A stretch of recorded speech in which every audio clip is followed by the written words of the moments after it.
para pemirsa di seluruh tanah air maupun yang berada di luar negeri, karena saya yakin juga kegiatan ini ditonton oleh masyarakat kita yang ada di luar negeri. Kali ini kita bertemu kembali dalam acara Presiden Prabowo Menjawab, dan ini merupakan kegiatan kedua yang dilakukan oleh Presiden Prabowo. Dan kali ini kita sudah bersama dengan Presiden Prabowo bersama 6 orang yang diundang untuk berdiskusi dan bertanya jawab dengan Bapak Presiden. Terima kasih Pak Presiden sudah menerima kami di sini. Beberapa expert yang mungkin bisa dikatakan ini par excellence Pak Presiden. Jadi orang yang termasuk yang paling top di bidang masing-masing. Dan terima kasih banyak Pak Presiden sudah menerima kami di sini untuk melaksanakan diskusi dan tanya jawab lah dengan Presiden. Dan mungkin karena ini orang-orang par excellence, mereka mungkin kan mewakili keingintahuan paling dalam dari masyarakat Indonesia. Dan menggalinya juga mungkin agak dalam Pak Presiden. Jadi siap-siap juga Pak Presiden kayak ditanya oleh mereka. Mungkin nanti akan saya perkenalkan masing-masing kepada pemirsa yang di rumah. Kalau Pak Presiden mungkin sudah familiar dengan tamu-tamu yang ada di meja bundar ini. Oh ya, meja bundar ini meja bersejarah ini, karena banyak sekali keputusan strategis di Republik yang lahir dari meja ini. Di sebelah kanan Pak Presiden ada Mbak Eno, nama lengkapnya Mbak Retno Pinasti, pernah menjadi jurnalis Voice of America, ya.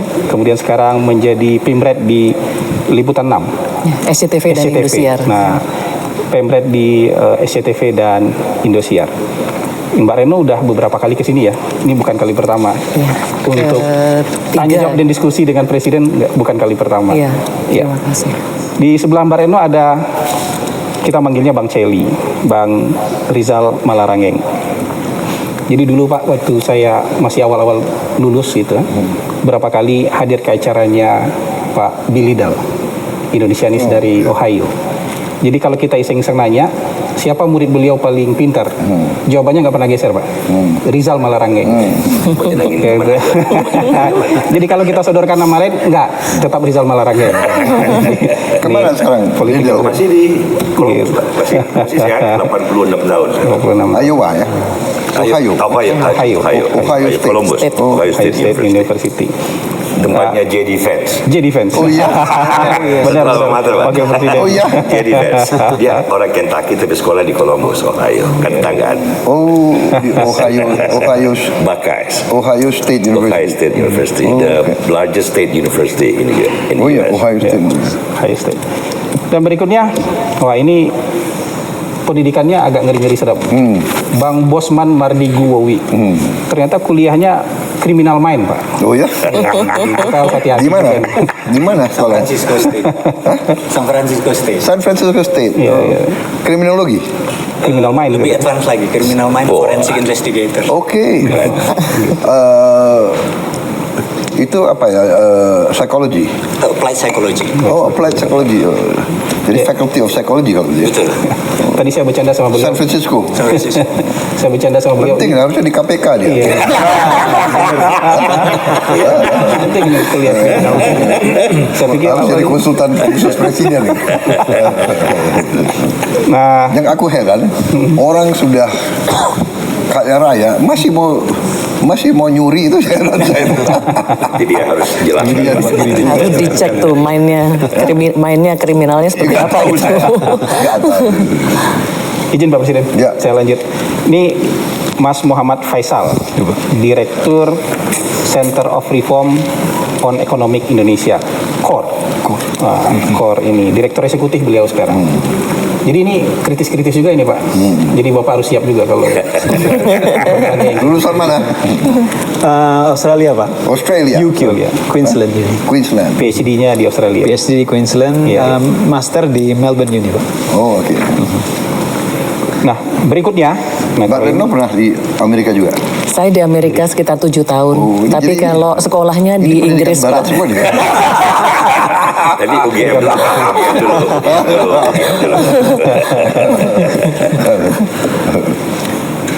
Pak Presiden, kalau ini pasti sudah sering lihat, tapi pemirsa, saya sebutkan aja ini Mbak Najwa Shihab. Sudah sering juga pasti ke sini, ya, berdiskusi sampai malam dengan Pak Presiden. Tapi walaupun sering ke sini, pertanyaannya katanya tetap tajam-tajam, Pak. Jadi nggak mau kendor. Sekolahnya di mana? Saya S1 UI, Pak.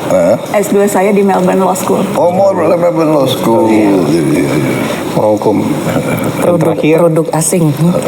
mantan Menteri Keuangan dan mantan Kepala BKPN, Bang Dede Khatib Basri. Sekarang lagi di Harvard, Bang ya? Iya. Sekarang lagi ngajar di Harvard. Ya mungkin nanti akan. PhD-nya di mana, Pak? Saya dari Australian National University. ANU. Oke. Jadi inilah Pak, orang-orang yang akan berdiskusi dengan Bapak, bertanya segala macam hal, mungkin nanti dari yang paling ringan dan sampai paling berat. Tapi Pak, saya juga pengen bertanya sama Bapak sebagai pembuka nanti, supaya saya nggak kehilangan kesempatan bertanya juga Pak. Bapak menerima sama Bapak. Nah, kalau saya pantau-pantau Pak, Bapak kan sudah bicara soal ketahanan pangan, ketahanan energi itu lebih dari 20 tahun. Dan pas perang seperti ini rasanya dapat relevansinya. Kalau dulu kan kayak masuk kuping kanan, keluar kuping kiri aja kita ketika bicara ketahanan pangan dan ketahanan energi. Dan ini juga pengakuan dosa Pak, mohon maaf Pak. Saya 2019 ikut bully Bapak dulu Pak, waktu Bapak bicara kita harus siap perang, dunia bakal perang. 2019 ya? Iya Bapak bicara itu. Oh, di Fiak sana ya? Iya. Jadi saya pengakuan dosa dan kayak tidak percaya, tapi ternyata 2022 ada perang, 2023 ada perang, 2025 ada perang, sekarang 2026 ada perang yang jauh lebih besar lagi. Nah, pertanyaannya, Bapak bicara dan berpikir soal ketahanan pangan, ketahanan energi itu karena memang memprediksi perang atau karena memang mazhabnya mazhab nasionalis gitu? Jadi lebih Enggak, kemana saya itu? kira mazhabnya mazhab akal sehat, common sense and reality. Iya. Jadi saya tuh berpikir selalu mencari the basics, mencari esensi dari masalah. Itu nah, esensi kita bernegara, esensi kita hidup beradab, ya, peradaban manusia, human civilization. Pertama itu kan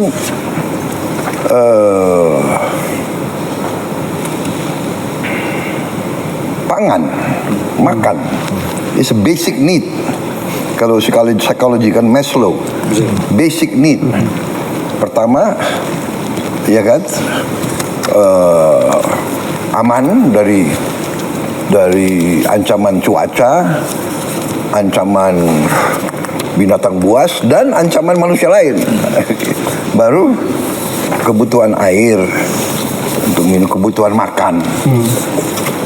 Baru tingkatan-tingkatan lebih tinggi daripada kebutuhan ini, makan itu is very basic. Jadi kebetulan saya ini juga saya suka baca sejarah, dan juga latar belakang saya sebagai prajurit, sebagai perwira, ya mendorong saya terus belajar sejarah. Dan di situ saya lihat common denominator, masalah yang azazi selalu adalah pangan. Iya kan? Perang, awalnya perang antara kelompok manusia dan kelompok manusia adalah rebutan pangan. Rebutan daerah di mana ada banyak binatang berburu, atau rebutan sumber air, atau rebutan lahan yang sangat subur. Oh, ternyata di lahan itu, di lembah itu banyak rusa-rusa suka makan di situ. Berarti rumputnya subur. Aku ingin kuasai lembah itu. Tanya ada suku lain, perang, rebutan. Jadi itu yang mempengaruhi saya, sehingga saya lihat kalau kita ingin merdeka, kita harus jamin sumber pangan. Itu juga yang disampaikan oleh Bung Karno kan.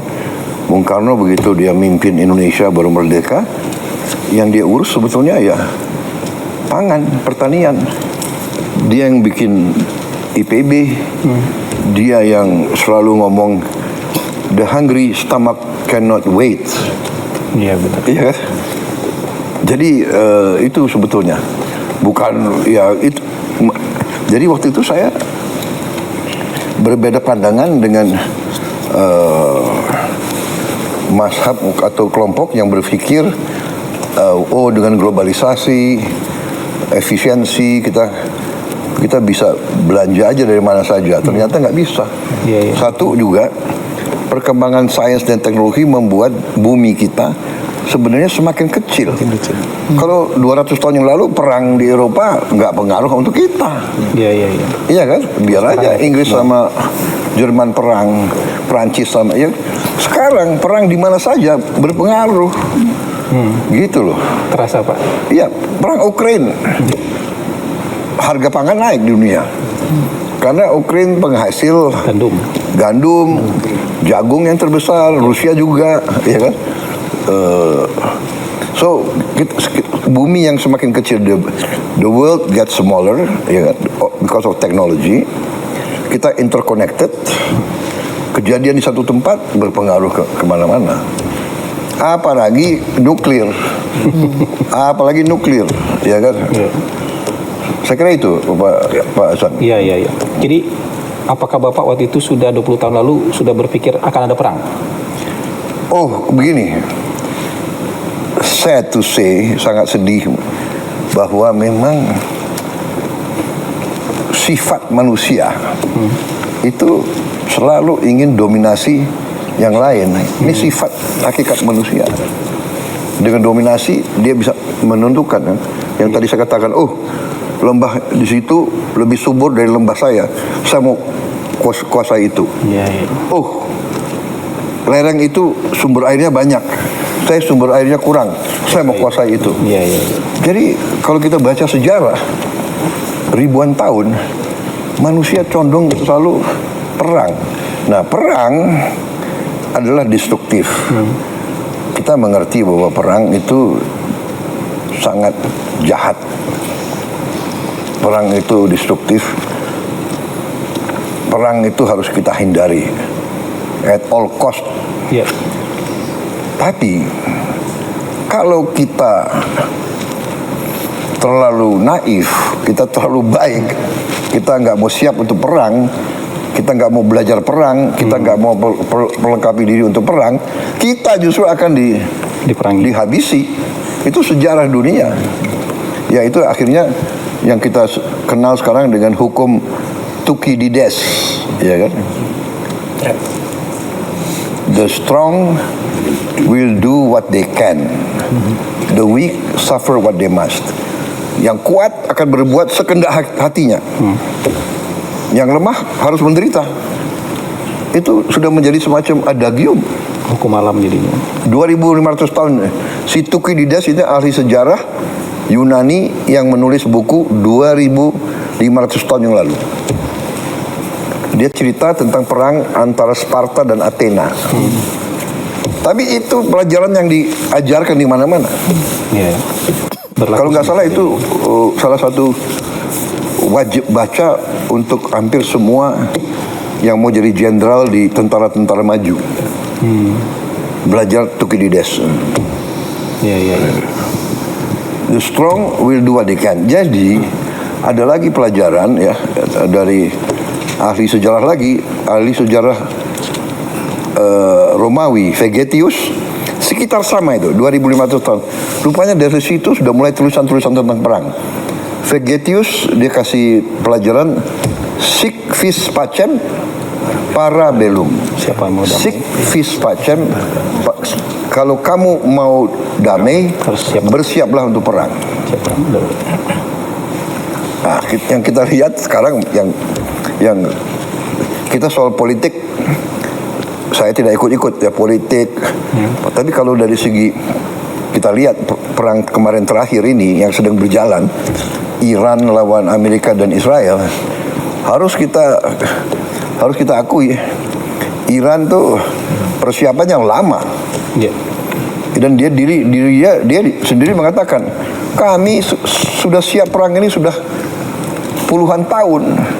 Dia kan dia di embargo ya, dia di 79. sanction berapa tahun itu? 49, 47 Hampir tahun. 79 kan mulainya. 47 tahun, Pak. 47 tahun. Iya. 40 tahun di embargo loh. 47 tahun dikasih sanksi. Bertahan dia. Ada banyak pro dan kontra tentang rezimnya dan sebagainya ya, tapi bahwa dia berani dan siap perang lawan kekuatan sangat besar. Iya. Dan dia bertahan nih sudah hari ke berapa? 17 ya? 17. Dan menyerang juga Pak, bukan hanya bertahan. Menyerang. Iya, tapi dia menyerang sesudah diserang. Iya. Iya. Enggak, maksudnya punya kemampuannya itu. Iya. Jadi di 47 years dia bukan diam, dia benar-benar persiapan. Mempersiapkan diri. Karena yakin itu akan pasti terjadi. Iya. Iya. Bang Celi, ada yang mau ditanyakan? Terima ke kasih Pak Prabowo? Pak Presiden bisa diterima bersama kawan-kawan mewakili teman-teman. Ya, saya terima kasih. Bagi saya kehormatan. Kehormatan Terima kasih. besar. Ini sebenarnya kita sudah mau mulai tapi dengan pertanyaan ringan dulu Bapak Presiden karena sudah mulai berat supaya kan masih panjang malam. Masih panjang. Biar lebih sedikit yang lebih ringan barangkali kan banyak persoalan dunia, Bapak juga punya passion geopolitik, belum lagi persoalan dalam negeri. Pertanyaan yang barangkali tidak kurang pentingnya bagaimana proses sehari-hari tokoh sejarah yang sedang berlangsung cepat itu mengambil jarak dan santai mengedurkan, karena kalau Churchill misalnya Bapak kan di tengah perang dunia kedua pun dia minta izin jangan sampai jam tidur siang saya terganggu. I know it's a war but I need to rest so I can think better. Iya. Kalau ada waktu kosong sedikit melukis dan ngasih makan angsa. Iya. Kalau Ronald Reagan tidur siang juga sama, Iya. baca komik dan menunggang kuda. Iya. Seorang Prabowo seperti apa Bapak dalam mengambil jarak dan Saya terus terang aja ya, saya anggap tidur itu penting. Tapi kalau saya teknik agak lain. Saya itu bisa tidur di mana saja. Di mana saja, kapan saja. Ya. Jadi mungkin ini ilmu saya dapat di tentara. Jadi bagi saya umpamanya naik mobil, saya bisa tidur. Naik helikopter, saya bisa tidur. Naik pesawat, saya bisa tidur. Kalau saya antara 2-3 pertemuan, saya masuk 10 menit, 15 menit, saya tidur. Bagi saya 15 menit is nge-charge gitu loh. Jadi lebih apalagi power nap, 20 ya? menit. My ideal actually is 30 menit. Jadi kadang-kadang antara meeting sama meeting, aku minta jeda setengah jam gitu. Saya tidur gitu. Kalau malam saya ini night, jadi kadang-kadang saya tidurnya jam 1. Tapi jam 3 saya bangun lagi. Kenapa? Ini masalahnya nih, teknologi ya kan? Kan ada YouTube. Iya kan? Bapak ikut juga YouTube untuk Ikut dong, saya harus perkembangan apa terakhir yang terjadi. Iya. Kan kita ini beda 4 jam sama Timur Tengah, Iya. 3 jam. Habis itu sama Amerika sekian jam. Jadi saya harus ikuti apa yang terjadi. Dan itulah mungkin yang membuat saya itu always a bit up to date. Iya. Begitu. Jadi saya ingat waktu itu saya di Singapura, Shangri-La Dialogue. ya. Nah karena saya punya kebiasaan jam 3 saya bangun, saya buka YouTube. Jam 3 di Singapura ya, itu kalau nggak salah di Washington DC 3 pagi itu 3 siang. 3 sore. Iya. Around 3 siang ya. Di Washington. Di situ si kalau nggak salah at that time Presiden Biden baru ngomong sesuatu gitu loh, tentang kalau nggak salah Palestina atau apa. Karena saya langsung baca waktu saya jam 9.10 pidato, saya yang pertama Menyampaikan. Address. menyampaikan tanggapan saya terhadap pidatonya Biden gitu loh. Ya kan itu. Berkah sepertiga malam terakhir ini, Pak. Jadi memang itu. Gitu Pak ya. Itu ya. Jadi saya kalau Winston Churchill memang dia bisa mungkin ya. Karena tempo tahun 40-an, 50. Ya, betul, belum ada YouTube Pak. Iya, dan perkembangannya kan begitu. Iya. Tapi hebat dia memang benar. Saya kira benar. Jadi saya dulu waktu di tentara. Jadi begini. Ada fenomena dan kita sering diejek oleh bangsa-bangsa lain, terutama bangsa Barat. Bangsa Barat, bangsa kulit putih anggap orang Indonesia, orang pribumi itu pemalas. Ini ada tulisan-tulisan mereka. Waktu kami turne istilah mereka, turne ke desa-desa, kami selalu lihat pribumi itu tidur. Jam berapa dia turne? Dia turne jam 11, jam 12 siang. 12 siang, matahari di puncak. Siapa yang mau ke sawah ya, Pak? Ini bukan soal malas. Ini adalah kearifan dari nenek moyang kita. Kita diajarkan. Saya anak muda, saya di tentara diajarkan. Jam 12 berhenti kegiatan. Kita di tentara jam 12 berhenti kegiatan. Jam 11 kadang-kadang di semua asrama itu bendera hitam keluar.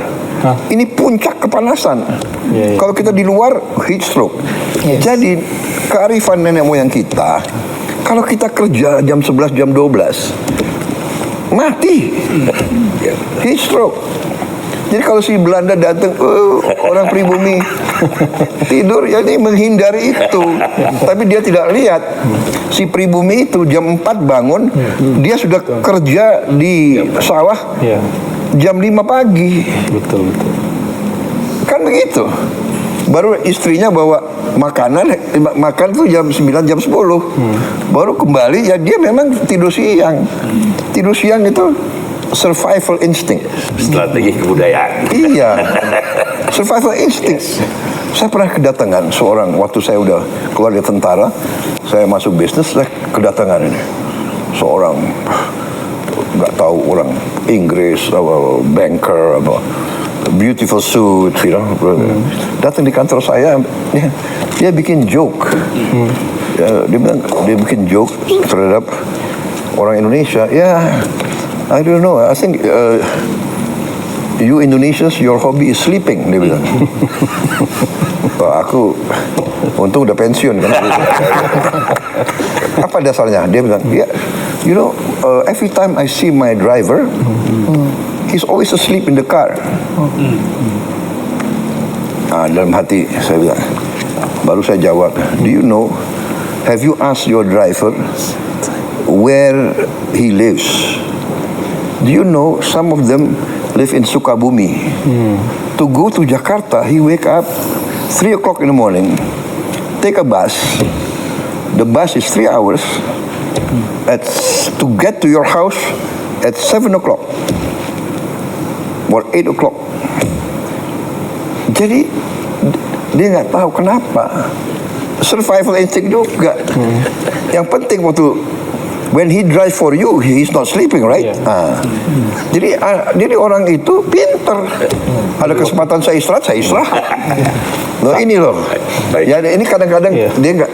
Itu salah kalau cultural apa ya? Cultural arrogance. Adaptation kan. You live, everything is air conditioned, air conditioned car, air conditioned office, air conditioned hotel. Ya inilah. Jadi tapi tidur sangat penting. Siap. Untuk semua mereka yang diambil posisi kepemimpinan harus cukup tidur. Silakan. Mau jam 8, yang paling bagus saya dengar tidur harus jam 9. Saya dengar yang paling sehat jam 9, bangun jam 4, jam 5, jam 6. Tapi nggak bisa update berita tengah malam. Nggak tahu ini apa ya? Ini sudah biar news junkie ya, iya kan? Iya, right? Betul. Kita ini sudah kena lah itu, benar nggak? What's happening? Katanya anak-anak muda sekarang, ya kan terlalu tergantung gadget ya. Iya, itu Sangat tergantung. Dan harus, karena katanya ada detox gadget katanya. Ya. Ada penelitiannya, Pak. Masuk kemana nggak boleh bawa gadget. Nggak boleh. Penelitiannya adalah misalnya di Amerika, Eropa sekarang rata-rata 8 jam sehari mereka di exposed to Ke gadget. 8 hours a day. That's a long time in your life. Iya. Saya kalau lihat, even itu saya punya staff lagi duduk, habis apa ini berjam-jam. Iya. Dan jago ya, dia punya tag tangannya ya. Dia bisa kirim WA luar biasa itu. Teknologi jempol itu Pak. Itu jempol. Bawa aja. Moderator Bawa boleh generasi. tambah satu yang Mungkin nanti lebih serius atau ganti dulu? nanti kita Bang ya, nanti kita keliling. Siap. Moderator Pak, Iya. ikut. Yang Mbak Reno belum? Iya, yang kedua Mbak Reno, Iya. Bang Rencana. Ah, oke, oke, Bapak oke. ada feeling ternyata yang kedua emang. Udah dibocorin loh jangan-jangan. Jadi, memang dalam susunan ini saya nggak bohong Pak. Susunannya memang susunannya Mbak Eno. Nah sekarang kesempatan kedua kita kasih ke Mbak Eno untuk menyampaikan pertanyaan ke Pak Presiden. Baik. Silakan Mbak Eno. Mas Moderator, terima kasih. Iya. Pak Presiden juga terima kasih atas kesempatan diskusinya yang kesekian kali, sebuah kehormatan juga untuk saya. Waktu melihat pesertanya Pak, saya sudah terbayang ini pasti nanti topiknya akan banyak meng-highlight soal geopolitik dan soal ekonomi.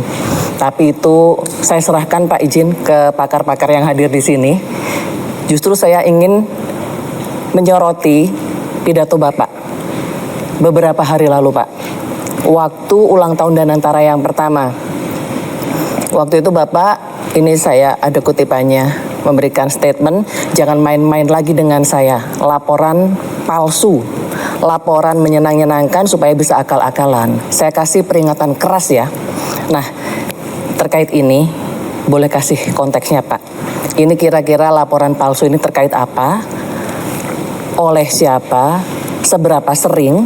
Dan kira-kira bagaimana Bapak bisa sadar bahwa selama ini Bapak ada beberapa data yang palsu ya dalam laporan yang Bapak terima. Karena gini Pak, kesalahan data itu dalam laporan akibatnya bisa fatal. Bisa salah prioritas, Bapak bisa salah alokasi sumber daya juga. Apalagi Bapak kan pemimpin militer ya. Setidaknya dulu pernah menjadi pemimpin militer. Dan dalam militer itu kalau salah data itu taruhannya nyawa Pak. Nah pertanyaan saya, apakah Bapak siap, benar-benar siap Pak, untuk menerima laporan yang tidak menyenangkan? Itu yang pertama. Kemudian saya pengen tahu juga upaya-upaya apa yang Bapak lakukan untuk meng-cross-check kebenaran laporan-laporan yang Bapak terima. Apakah Bapak misalnya mencari second opinion atau Bapak mencoba mencari fakta di lapangan, mungkin Bapak sidak atau Bapak mungkin melihat keluhan-keluhan masyarakat di sosmed atau mungkin ada rencana atau sudah ada mungkin Bapak membuka saluran khusus untuk pengaduan dari masyarakat barangkali. Dan apakah Bapak juga selama ini mencermati, tadi kan Bapak menyampaikan jam 3 memantau YouTube dan segala macam, mungkin kritikan-kritikan dari pengamat Pak atau dari pers seperti kami gitu ya. Dan yang ketiga saya ingin tahu siapa teman diskusi Bapak. Karena gini Pak, apakah masih ada sosok-sosok non birokrat ya Pak ya, yang selama ini menjadi teman diskusi Bapak, semacam West Wing lah katakan seperti itu. Apakah mungkin, saya nggak tahu apakah KSP masih menjalankan fungsi itu gitu ya, karena dalam pengambilan keputusan atau kebijakan biasanya untuk mematangkan itu perlu diskusi. Jadi saya ingin tahu siapa Pak yang memainkan peran devil's advocate selama ini untuk Bapak. Panjang ya Mas Moderator ya? Pertanyaan tadi ya? 3 ya? Tapi satu topik ya. Baik, jadi kita ini, apalagi saya selalu katakan, saya sudah lama jadi orang Indonesia. Ya. Jadi budaya ABS ini, asal Bapak senang, asal Ibu senang, laporan palsu ini sudah membudaya. Saya kira di semua institusi.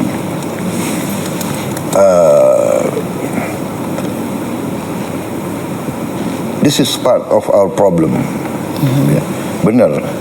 Kalau salah informasi, ya keputusan tidak baik, ya kan? Dan ini masalahnya, ya. Sehingga kita harus punya mindset untuk waspada terhadap setiap laporan. Dan benar Mbak Retno, kita harus mau dan berani untuk menerima laporan yang paling tidak enak. Dan benar, saya suka monitor posting podcast yang menyakitkan pun saya nonton. Karena saya anggap walaupun dia nyerang begitu dengan cara yang tidak baik, umpamanya ya, dan kadang-kadang saya ambil kesimpulan, oh iya, dia hanya motivasinya hanya dendam aja, nggak apa-apa. Tapi bagi saya ini, bagi saya itu adalah justru membuat saya lebih waspada. Jadi saya sebetulnya walaupun kurang ajar dia, tapi oh ya saya harus lebih waspada. Baru saya cek, ya kan? MBG diserang, cek, saya langsung cek. Panggil kepala BGN dan saya terus cross check. Saya kirim orang-orang saya ngecek. Saya kira kalau nggak salah ya, mungkin saya bisa cek langsung malam ini. Dari sekian puluh ribu dapur sudah kita tutup lebih dari 1.000. Lebih dari 1.000. Iya kan? Iya benar, udah datanya ada ya, lebih dari 1.000. Ini saya punya wakil kepala, satu ibu ya, ibu ini Ibu Nani ya. Ini galak sekali dia. Ya, dia sidak terus kerjanya. 1.030 ya. Iya, datanya 1.030 Pak. Ada yang SP1, SP2 juga itu Pak. Total 1.000 surat peringatan yang sudah disuspend 1.030. Dan yang kita lakukan sekarang adalah sertifikasi. Jadi kalau dapur kamu mau survive lebih dari berapa bulan, kamu harus lulus sertifikasi kebersihan, sertifikasi keamanan makanan, dicek ke airnya gimana, ya airnya aman, airnya dimasak atau di apa tuh, kemudian omprengnya semua itu ada kriterianya. Mulai ada standarisasi. Oh iya, standarisasi. Dan kalau nggak beres ditutup, disuspend aja, sudah terserah kau. Habis itu kita kasih nomor telepon bebas pulsa, siapapun boleh cek, dan titik koordinat dari dapur itu diketahui oleh masyarakat sekitarnya. Jadi siapapun, ibu-ibu, orang tua, kepala sekolah, dia boleh masuk dan dia boleh komplain. Jadi memang laporan yang hanya bagus-bagus itu budaya yang tidak baik. Dan itu mungkin budaya Indonesia adalah mungkin niatnya baik, tidak mau menyusahkan pimpinan.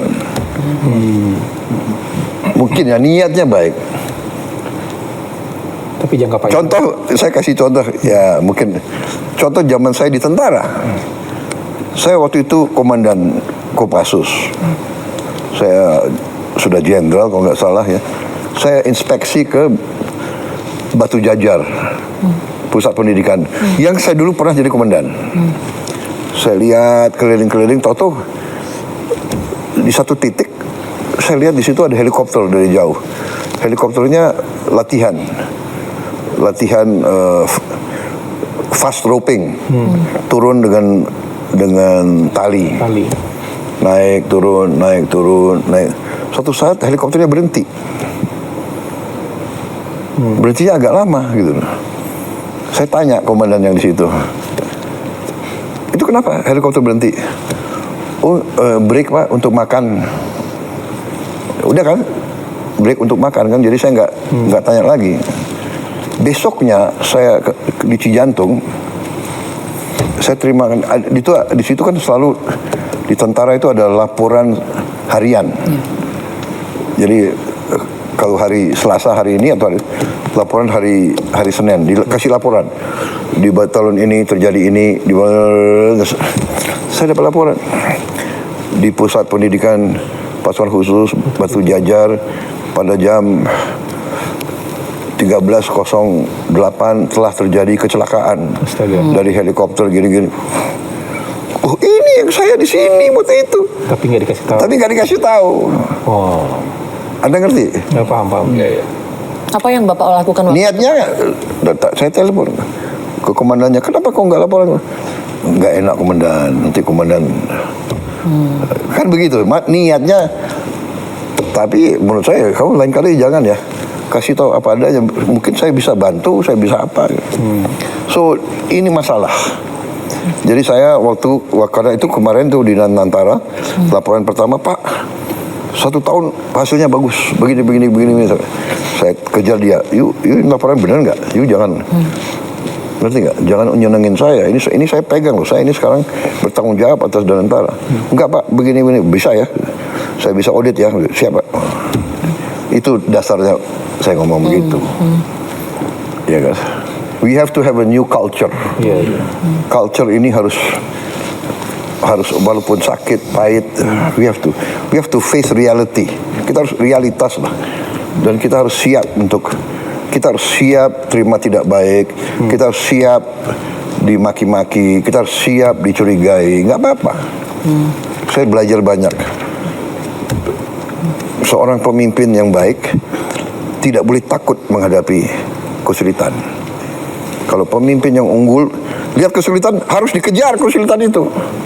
Rush to the problem. Hadapi. Solve the problem. Nah itu.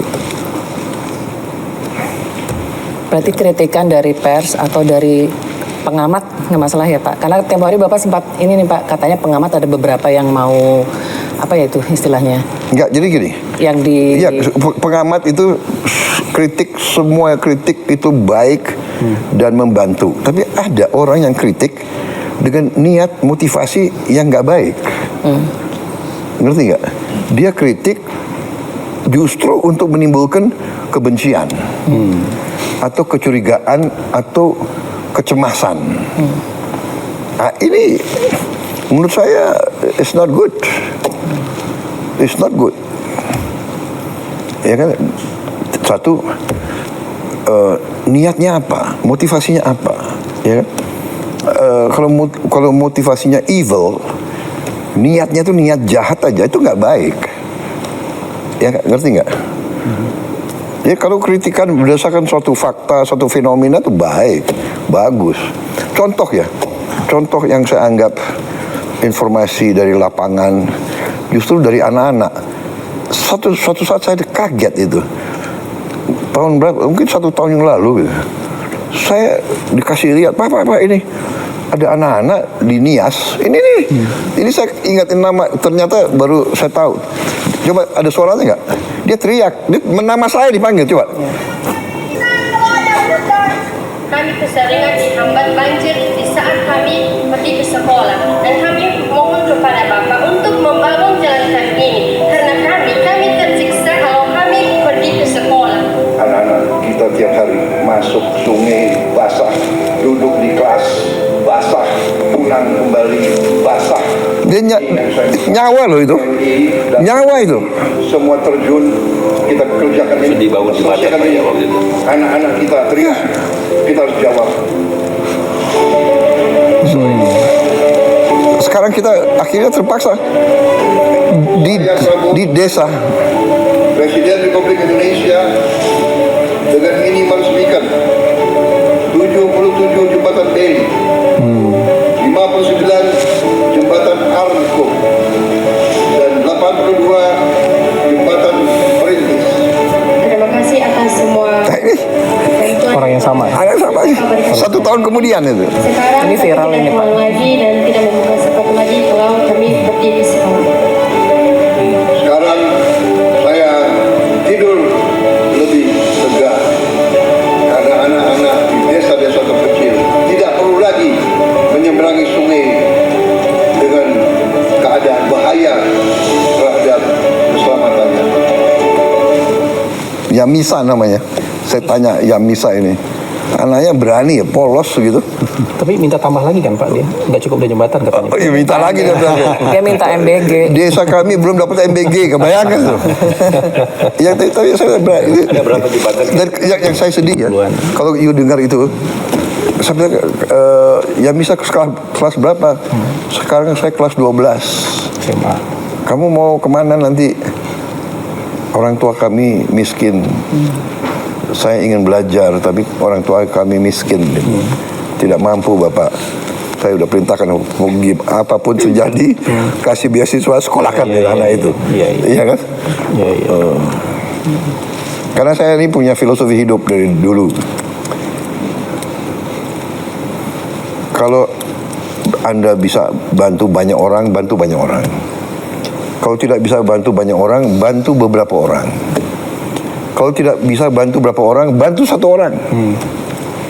Kalau satu orang pun Anda tidak bisa bantu, jangan bikin susah orang lain. Penting. That's my philosophy. Iya.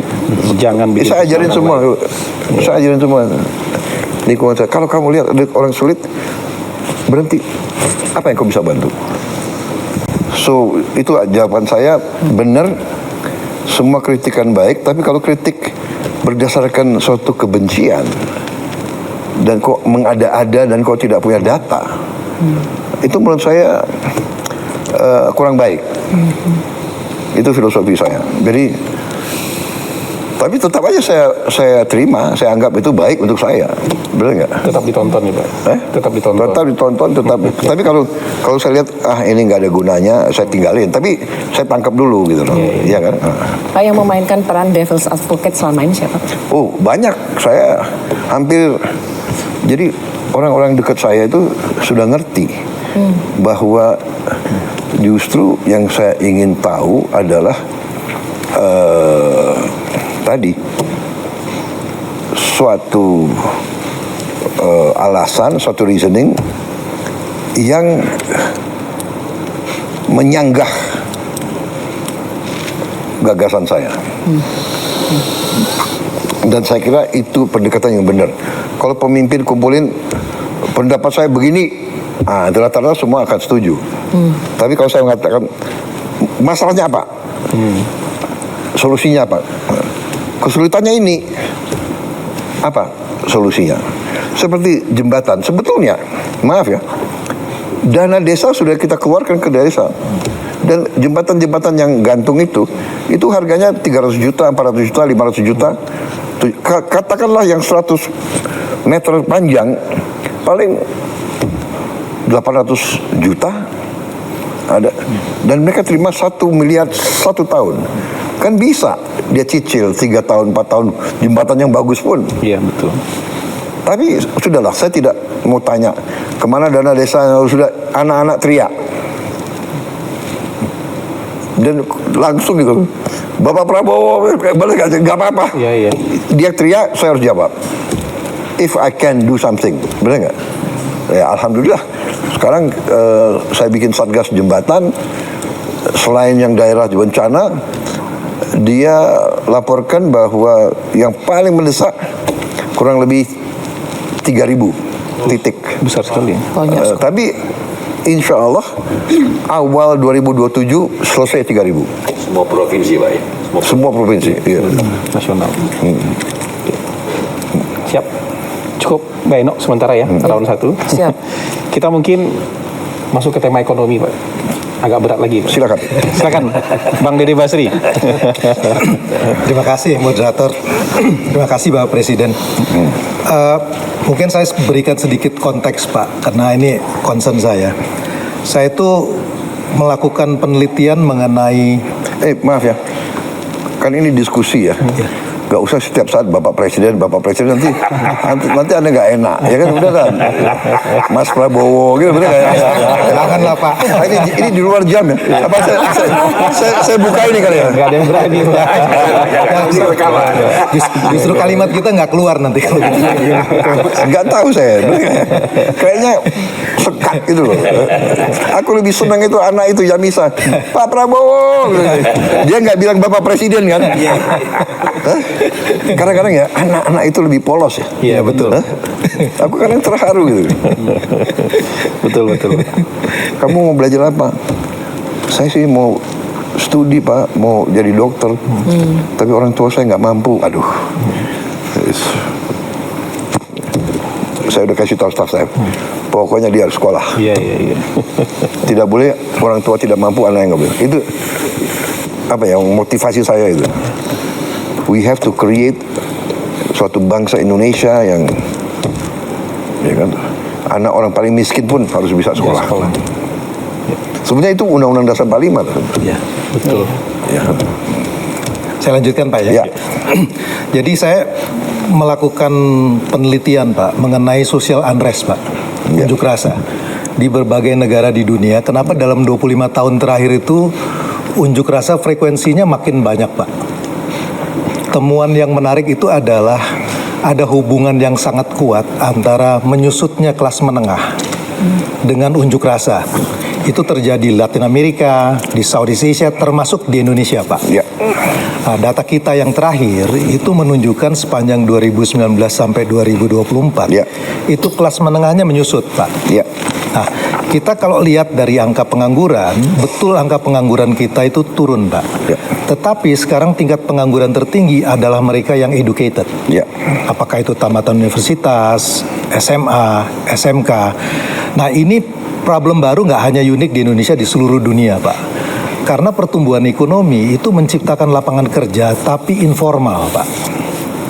80% dari lapangan kerja yang tercipta tahun 2019 sampai 2024 itu informal Pak. Dan upahnya itu sekitar $120 sebulan.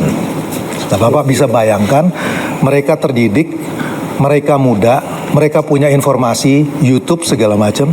Ini kemudian bisa jadi potensi dari social unrest. Dulu di tahun 90 Pak, isu inequality itu mungkin samar buat orang. Tapi dengan sosial media itu berubah menjadi daily reality show Pak. Karena dia bisa lihat bagaimana cara hidup orang. Nah karena itu saya concern ya, kalau penciptaan lapangan kerja kita ini informal, ini bisa jadi soal ke depan. Apa yang kira-kira Bapak Presiden akan lakukan untuk address supaya lapangan pekerjaan ini yang tercipta adalah lapangan pekerjaan yang decent Pak. Tidak hanya sekedar create jobs, but create good jobs. Mungkin itu Pak. Justru inilah yang saya sedang lakukan. Justru ini. Makanya saya menyampaikan waktu saya maju sebagai presiden, saya tidak bicara lagi pembangunan bangsa. Saya bicara transformasi bangsa. Yang terjadi adalah deindustrialisasi. Yang terjadi adalah uang Indonesia tidak tinggal di Indonesia. Saya ingin hilirisasi. That's the only way. Kita tidak boleh ekspor lagi bahan mentah. Kita harus mengolah bahan mentah itu menjadi turunan produk industri yang bernilai tinggi. Di sini nanti bisa anak-anak muda yang pintar-pintar bekerja. Create good job. Saya akan buka pabrik mobil. Kenapa kita harus jadi pasar mobilnya orang lain? Kenapa? Karena will. Dengan segala hormat, Korea, sumber alam Korea apa? Coba periksa. Kita punya sumber alam semua untuk bikin mobil, tapi dia sudah puluhan tahun lebih dulu dari kita bikin mobil. Kita punya timah, kita punya boksit untuk alumina, diolah menjadi aluminium jadi mobil. Tapi kita nggak bikin processing boksit. Prosesnya nggak ada. Jepang tidak punya boksit, dia bikin mobil terhebat, iya kan? Jadi ini Pak Kati, this is what we have to do. Makanya saya bikin buku transformasi bangsa. Saya katakan strategi transformasi bangsa. We have to transform. There's no other way. untuk kita industrialisasi, kita harus melakukan ratusan pabrik. Itu yang kita sebut pohon industri. Dan kita sudah map out. We have a plan actually. Pohon industri untuk semua komoditas penting yang kita punya. Kelapa saja ternyata di negara manapun dianggap suatu miracle crop.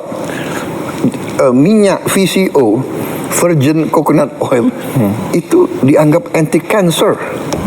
Di Amerika saya punya teman-teman jenderal Amerika, dia minum tablet virgin coconut oil yang dibikin bubuk jadi tablet.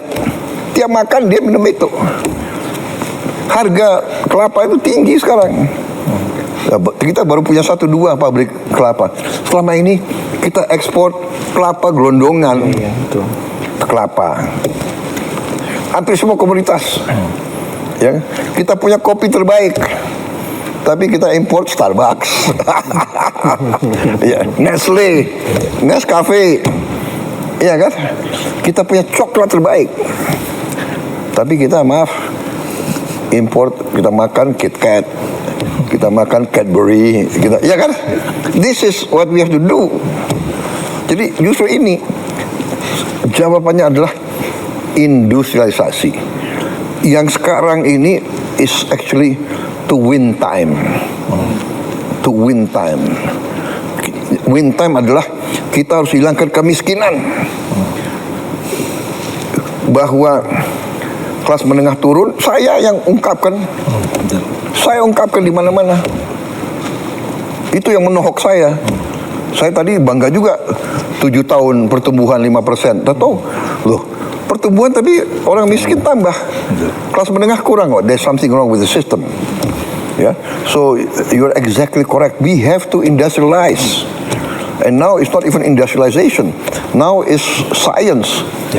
STEM. Ya kan? Contoh, kita kekurangan 100, kalau tidak salah 120.000 sampai 140.000 dokter. 140.000 dokter kurang. Dan kita memproduksi, menggraduate tiap tahun paling 9.000 sampai 10.000 dokter tiap tahun. Top. Artinya kita harus 14 tahun nunggu baru terpenuhi. 14 tahun akhirnya yang tua-tua pensiun juga gitu loh. Jadi we will never, kalau kita nggak ambil tindakan drastis. Makanya saya rencananya saya mau bangun 10 universitas baru dengan 10 fakultas kedokteran baru dengan 10 research rumah sakit baru. Untuk mempercepat ini. Kalau saya boleh sedikit, ya, Pak ya. Ya. Problem dengan industri kita tuh competitiveness. Karena di sini Pak, terus terang aja, uang nggak masalah, tapi masalah jadi uang, Pak. Jadi karena persoalannya di-create oleh birokrasinya begitu banyak. Bapak willing untuk lakuin diregulasi nggak Pak untuk itu, Pak? Oh, harus diregulasi, harus. Saya sudah diregulasi gila-gilaan mungkin. You tanya aja. Masalah pupuk ya. Masalah pupuk. Saya menemukan ada 145 peraturan ini. Ini contoh ini. Ini salah satu yang harus salah satu prestasi pemerintah saya ya antara lain ini penyaluran pupuk. 145 peraturan. Ya. Jadi ada 41 undang-undang, 23 peraturan pemerintah, 6 peraturan presiden, instruksi presiden. Di Kementerian Pertanian ada 11 peraturan, Kemendak 6, pokoknya totalnya 145. Ya. Jadi dari pabrik yang miliknya negara sampai ke petani itu kalau tidak salah harus ada berapa belas tanda tangan. Gubernur harus tanda tangan. Pertama harus ada, kalau tidak salah harus ada 14 kementerian tanda tangan. Baru gubernur tanda tangan, baru bupati tanda tangan, baru. Jadi ini pupuk yang kita subsidi nggak sampai ke petani. Bahkan jadi penyelundup, diselundupkan kemana? Petani juga bingung, di mana saya akhirnya nangis. Kita hilangkan 145 peraturan dari pabrik langsung ke Gapoktan. Kelompok tani. Nggak usah pakai kartu-kartu, pakai KTP bisa beli. Surat sudah. Jadi deregulasi sangat penting. Ini semua, dan akal-akalan ini, birokrasi ini akal-akalan. Sudah kita kurangi undang-undang, kita sudah perbaiki undang-undang, kita perbaiki ini peraturan presiden. Dia akal-akalan, dia bikin lagi apa namanya peraturan teknis. Pertek. Akal-akalan lagi nih Pak. Ini aduh. Boleh klarifikasi Ya, satu nggak Bapak? Ini penting banget tadi. Satu aja klarifikasi ngikut. Tadi kan Bapak bilang industri mobil baru ya. Kan selama ini salah satu yang cukup berhasil industri mobilnya kan misalnya Toyota Kijang, Innova, itu kan komponen dalam negerinya lumayan banyak Bapak. Kan dibuat di Indonesia, Avanza, bahkan kita ekspor. Apakah ini kita akan perkuat atau you are going to create something totally new? Ini kan sudah ada ya kan sejarah. gini ya, Toyota ini kan masih belum mau ke arah listrik. Oke, listrik Bapak ya. Listrik. Ekosistem baru. Ya. Nah, saya ingin total listrik. Kenapa? Dan saya ingin listriknya itu dari solar, dari matahari. Kenapa? Justru menghadapi ini. Kalau kita mau pakai mobil combustion engine, mobil bensin atau solar, masih tergantung lagi kita impor gitu loh. Jadi industri mobil dengan ekosistem baru ya, bukan yang mobil sama motor. ya. Kita udah bikin simulasi. Waduh, savingsnya luar biasa. Ya. Jadi saya kalau strategi kita benar, will kita ada, insya Allah kita bisa hidupkan lagi industrialisasi. Ini berpikirnya nggak cuma satu langkah ini. Bapak nggak mikir 1-2 langkah ini, mikirnya harus 100 langkah ini. Enggak, saya tadi boleh 100 langkah, tapi intinya what is the basic problem? The root of the problem, apa akar masalahnya apa? Nah, itu yang kita atasi. Beliau oke, benar. Kita butuh good quality jobs for the educated. But we also need massive jobs for the common, orang-orang biasa yang ingin hidup dengan baik. Kan itu yang harus kita juga. Jadi that's why kita terpaksa, ya menurut saya, kita terpaksa multi front. Semua sektor harus kita kerjakan serentak. Memang berat, memang banyak orang mengejek kita, Indonesia nggak mungkin berhasil, tapi saya optimis, saya yakin kita akan berhasil. Itu bedanya itu. Kalau kita yakin berhasil, insya Allah berhasil. Nah, itu pengalaman saya gitu, ya kan? Tapi everything berdasarkan realita, ya kan? Fakta. Realita. Kalau kita nggak punya apa-apa, kita punya semua kok. Masalahnya kita tidak mampu manage, itu aja. Sekarang kita harus rubah. Makanya tadi itu salah satu ya, semua permainan-permainan yang tidak benar harus kita tinggalkan. Ya. Ekonomi lagi Pak. Silakan. Mas Faisal. Mau bicara apa? Mau bicara seni pun boleh. Ekonomi dulu. Mau bicara sepak bola, aku paling suka. Iya. Mas Faisal, silakan Mas Faisal. Terima kasih Bang Moderator. Terima kasih Pak Presiden, Pak Prabowo. Ini pertama kali saya diundang ke sini berdialog langsung dengan Bapak. Sebetulnya tadi ketika Pak Prabowo menyebut masalah industrialisasi dan hilirisasi, sebetulnya saya mau bertanya soal itu karena kami di KOR banyak sekali melakukan kajian kaitannya dengan industri, termasuk EV tadi dan juga ke daerah-daerah smelter Pak. Tapi sepertinya untuk yang round pertama ini saya ingin menanyakan tentang yang sedang hangat dibicarakan sekarang. Jadi dampak daripada perang terhadap ekonomi domestik kita Pak. Kita tahu harga minyaknya kan sudah sempat beberapa kali menyentuh $100 per barel. Rupiah juga sudah sempat menyentuh 17.000 per US dollar. Jadi dari hitung-hitungan kami sendiri di Korpa, memang kalau dalam waktu yang panjang ICP harga minyak dunia itu di atas $80 per barel dan nilai tukar rupiah di sekitaran 17.000, memang dampaknya ke pembengkakan subsidi energi itu bisa lebih dari 100 triliun tambahannya saja, Pak. Itu artinya kalau dibandingkan persentase terhadap PDB berarti sudah tembus 3%. Nah, saya mendengar dari media bahwa Pak Prabowo ingin menahan itu, bahwa defisit APBN tidak tembus 3%.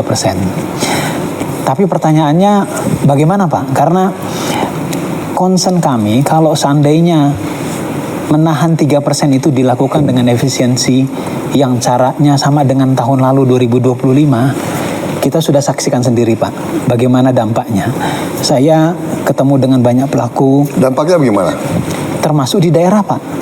Di daerah, kalau Bapak ingat ada gejolak di Pati, gejolak di beberapa daerah yang lain, itu karena susah untuk mencari jalan keluar bagi daerah untuk terpaksa mereka menaikkan pajak karena transfer ke daerah kan dipotong, Pak, karena efisiensi juga.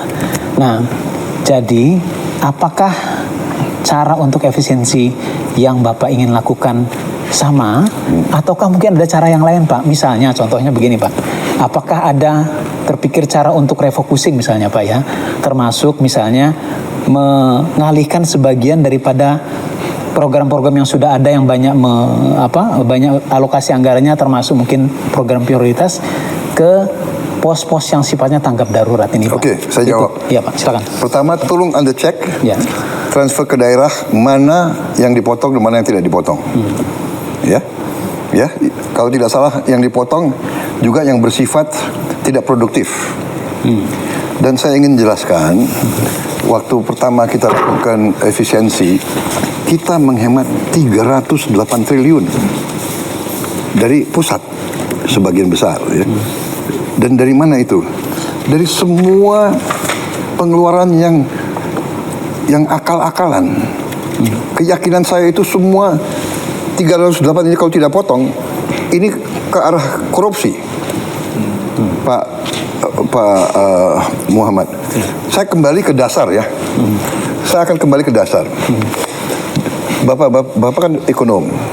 Kalau kita bicara ekonomi Indonesia, selalu keluar angka ICOR. Betul. Ya, incremental capital output ratio. ICOR kita 6,5. Ya, tinggi sekali. Dibandingkan dengan Korea, mereka itu 4. Singapura 4. Kalau tidak salah Thailand 4, India 5. Artinya apa? Kalau kita lihat kita 6, Korea 4, Singapura 4. Arti itu adalah 4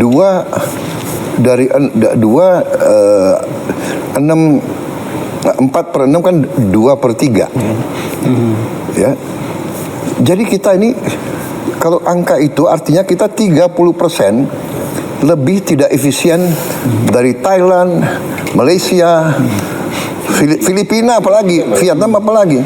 Vietnam 3,6, Filipina, saya mau tanya. 2 kali lipat tidak. Ya, saya mau tanya, ya, Pak Muhammad, kita bedanya apa sama orang Filipina? Kita rasnya apa? Apa kita lebih bodoh? Kita lebih tidak efisien. Kalau saya pakai ini sebagai dasar, artinya saya datang mendekati APBN kita yang 3.700 triliun, which is 230 miliar dolar. Pertama saya sudah lihat, ini 30% dari 230 itu 75 miliar dolar. Tidak efisien ini. Dan saya sudah buktikan, dengan efisiensi saya bisa menghemat di awal 308 triliun. Itu sama dengan 18 miliar dolar. Masih banyak yang bisa kita hemat, Pak Muhammad. Banyak sekali bisa kita hemat. Coba, masa kita ada biaya seremonial? Tiap kementerian, tiap badan di seluruh eselon Indonesia itu ada biaya untuk ulang tahun. Saya bilang sudahlah, seremoni hanya di ruangan, potong tumpeng, ya kan? biaya percetakan dan souvenir kita potong 75%. Pembelian alat tulis kantor kita potong 90%. Tiap kantor selalu beli alat tulis, beli buku, komputer hampir tiap tahun. Sewa gedung, peralatan, rapat seminar sejenis. Sudah ada kantor kementerian, semua pejabat maunya rapat di luar daerah, Luar kota. Betul. di luar kota. Ada yang mau di Bali, ada yang mau kajian-kajian. Saya analisa, saya bilang masalahnya sudah jelas kok, masalah kemiskinan, kesenjangan, lapangan kerja, iya kan? Jembatan anak itu teriak Pak Prabowo, tiap hari kami basah. The problem is there. Jadi saya lihat dengan penghematan yang pasti ke korupsi. Nah, ini di awal, di akhir tahun pertama pemerintahan saya, Menteri Keuangan melapor, Pak, kita masih ada sisa sekian ratus triliun juga. Itu contoh ya. Jadi menurut saya kalau kita hadapi krisis, ya semua upaya kita pelajari, ya kan? Pertama kita harus turunkan konsumsi. Ya kita bisa turunkan konsumsi. Saya lihat negara-negara lain umpamanya lagi mikir hari kerja jadi 4, dari 5 jadi 4. Ya, Filipina, Pakistan sudah. Kemudian work from home, bekerja dari rumah. Waktu COVID kita lakukan, cukup berhasil. Ya, saya kira kita bisa lakukan itu juga. Mungkin 75% karyawan dan pegawai bisa kerja dari rumah. Sekarang ada Vicon, ada banyak teknologi. 30 tahun yang lalu nggak ada. Itu satu. Kita juga bisa sebagai contoh tadi ya, work from home kita juga bisa umpamanya satu mobil nggak boleh ditumpangi satu orang. Di negara-negara lain juga satu mobil minimal 4 orang, ya kan? So banyak cara. Jadi maaf ya, ada yang dramatisasi penghematan itu. Enggak, kita tidak kurangi biaya pendidikan apapun, kita tidak kurangi. Kita tidak kurangi biaya operasional, kita tidak. Justru maaf ya, kita buka-bukaan aja. Saya berani, jangan nantang-nantang pemerintah pusat, ya kan? Banyak biaya yang harusnya dilaksanakan oleh kabupaten dan provinsi tidak dilaksanakan. Contoh tadi jembatan desa, rakyat harus teriak, presiden harus turun tangan. Padahal maaf, ada dana desa. Kemana dananya di bupati? Kemana gubernur? Tapi oke lah, saya ambil alih tanggung jawab. Ya, jadi kita ini harus terbuka, kita harus fair. Banyak pejabat itu terlalu banyak, menurut saya ya tidak efisien. Anda lihat sendiri, kita buka-bukaan ya. Ada kabupaten, apa kabupatennya? Pemerintah daerah, dia beli mobil dinas gubernur berapa? 8M. Ya, provinsi. Ya, ada tuh provinsi. Gubernur. Provinsi. Gubernur. Saya presiden di Republik Indonesia, saya pakai mobil mau buatan Indonesia. Iya kan? Harganya 700 juta itu. Mungkin karena ini presiden ya, ada apa namanya? Anti peluru, mungkin harganya 1M. Tapi tidak 8M. Coba kita selidiki semua. Efisiensi. Habis itu kunjungan kerja. Sudahlah, itu yang kita minta, kesadaran, rasa tanggung jawab, ya kan? Bupati, kerja untuk rakyatmu. Gubernur, kerja untuk rakyatmu, ya kan? Itu yang kita minta. Jadi krisis ini ya kita akan sesuaikan. Dan dengan ini ya, krisis ini memang kita harus waspada, tapi kita banyak langkah yang kita lakukan. Dan kebetulan juga ya kita berada dalam posisi yang agak lebih baik dari negara lain. Satu, kita sudah kontrak ya. Untuk tahun ini kan kita sudah punya kontrak-kontrak. Dan sebagian kontrak-kontrak itu justru bukan dari daerah situ. Kita dari Afrika, kita juga dari Amerika. Gitu. Ya, harga itu kita ambil rata-rata 1 tahun. Ya. Tapi benar, kalau perang ini berjalan lama dan harga di atas 100, kita harus benar-benar lakukan langkah-langkah. Tapi ini juga akan mempercepat strategi kita. Dari awal strategi saya, swasembada pangan, swasembada energi, swasembada air. Air kita cukup, alhamdulillah. Banyak negara di Teluk itu Air aja nggak ada ya. air aja nggak ada. Ya, Saudi Arabia tidak punya air. Dia hidup dari desalinasi. Air laut. Dari instalasi desalinasi harganya 1 miliar satu. Dia punya nggak tahu 7, 8, 10 saya tidak tahu. Tapi kalau musuh dia lawan dia Ngebom. menghancurkan itu 7, 8 dia very bad trouble. Bahrain, Qatar, UAE sama juga. Tidak ada air. Even Iran air susah.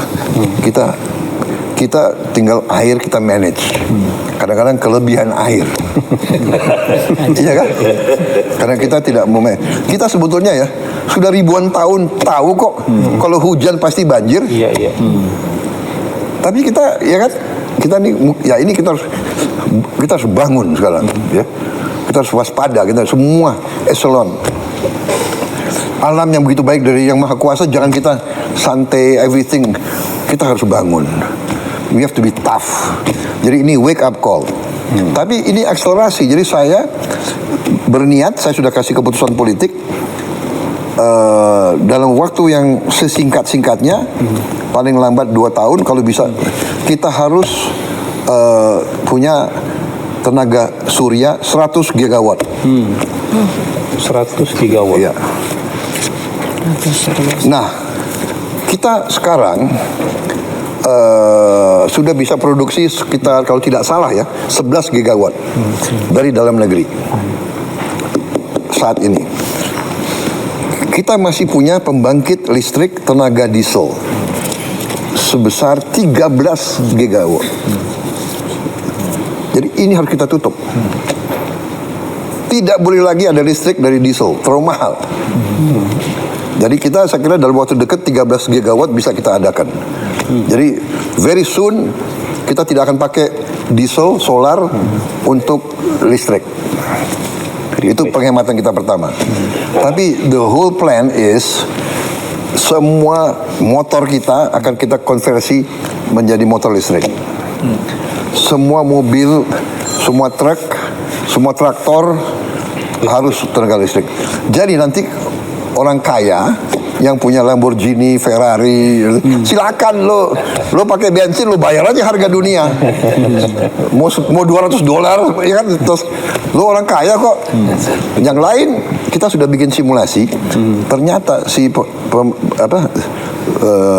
yang naik motor, kalau dia pakai listrik, pengeluarannya tinggal 20%, 1/5. Jadi this is our game changer. Ini game changer. Cina, Tiongkok, dia sudah punya 800 gigawatt.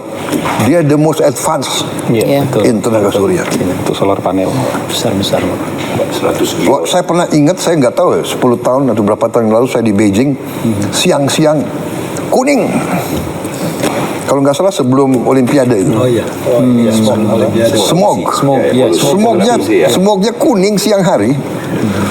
Kita nggak berani keluar. Ya, sekarang Clean. Jadi dia very advanced. Dia punya hydro, kita punya hydro. Hydro lebih mahal dan lebih lama. Kita punya geothermal juga agak lebih lama. Kita punya mini hydro agak lumayan, mini hydro.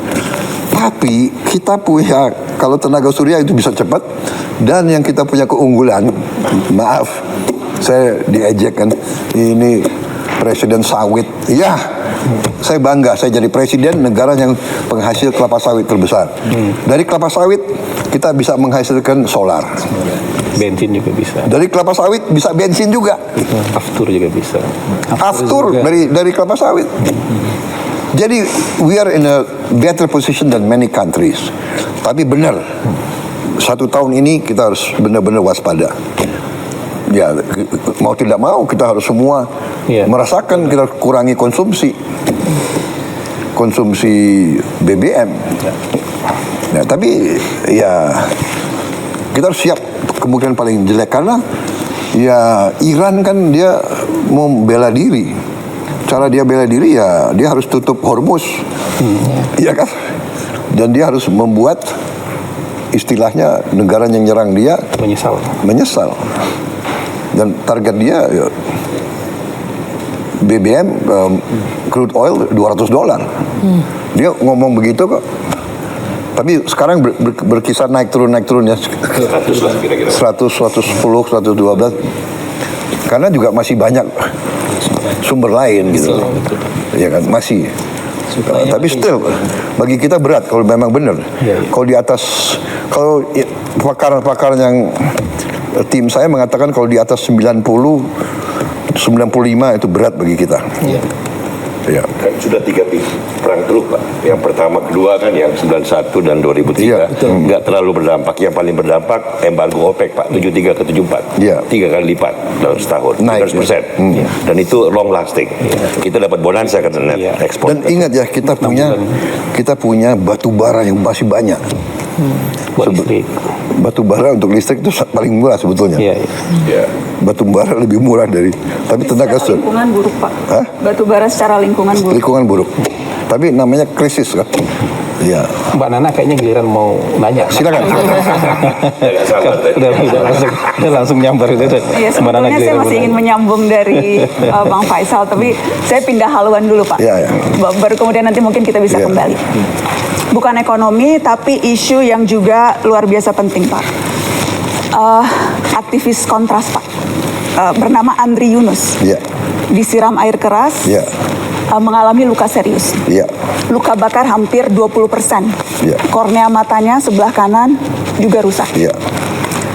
Kapolri sudah mengatakan mendapatkan instruksi langsung dari Pak Presiden untuk mengusut kasus ini, dan saya juga ingin mengutip Menteri Koordinator Hukum, Menteri Bapak Pak Yusril, Komnas HAM, Komisi 3 DPR, semuanya menilai ini bukan sekedar tindak kriminal Pak Presiden, tetapi ini serangan terhadap demokrasi, serangan terhadap pembela HAM. Saya ingin tahu posisi Bapak, apakah setuju dengan penilaian itu Pak? Ya pastilah, ini terorisme, iya kan? Tindakan biadab harus kita kejar, harus kita usut. Harus kita usut. Sampai ke bukan hanya pelaku lapangan, tapi apakah siapa yang nyuruh, siapa yang bayar. Termasuk apabila ternyata yang melakukan itu aparat negara Pak? Ya jelas dong. Yang berseragam? Tidak akan dilindungi, tidak akan ada impunitas? Tidak akan. Bapak menjamin itu Pak? Saya menjamin. Tapi sebaliknya, kalau ini provokator yang bukan dari pemerintah, bukan dari aparat, jelas kita harus usut kok. Ya. Pola yang terjadi selama ini, kasus-kasus teror itu berulang dan tidak pernah terungkap sampai yang memberikan perintah, sebatas di pelaku lapangan. Spesifik Pak, saya mau menyebutkan, ini yang terjadi selama setahun terakhir Pak. Ada yang tadi Bapak sebutkan, wartawan Tempo, Francisca Kristi Rosana, ada Tio Ardianto, ada Ramon Doni Adam, ada Firindian Aurelio, ada Sheryl Anavita, ada Iqbal Damanik, ada Zainal Arifin Mohtar. Latar belakang mereka Pak Presiden semuanya beragam, tetapi kesamaannya adalah semuanya kritis menyampaikan pandangan di muka publik. Apakah Bapak bisa memahami ada kekhawatiran yang muncul bahwa ruang aman untuk bersuara menjadi semakin menyempit Pak? Anda merasakan, apakah dibandingkan dengan banyak negara, apa kita batasi nggak? Ada yang merasakan, coba lihat, kita batasi nggak? TikTok, fake news, hoax, kebohongan yang disiarkan tiap hari. Coba Anda lihat, coba bandingkan sama negara lain. Karena yang terjadi adalah dampaknya yang kita lihat Pak. Mereka yang bersuara kritis. Iya, mendapatkan tapi kadang-kadang ada orang, Mbak Nana, kita ini bukan anak kecil, kita sudah hidup lama. Kadang-kadang kan ada peristiwa yang justru dibuat seolah, Anda ngerti ya? Itu namanya provokasi. Itu ada di buku Mbak Nana, ada di buku intelligence, ada itu. Itu namanya false flag operation. Iya kan? Melakukan aksi teror seolah yang lakukan orang Palestina, tapi yang lakukan bukan orang Palestina, yang lakukan Mossad. Itu terjadi.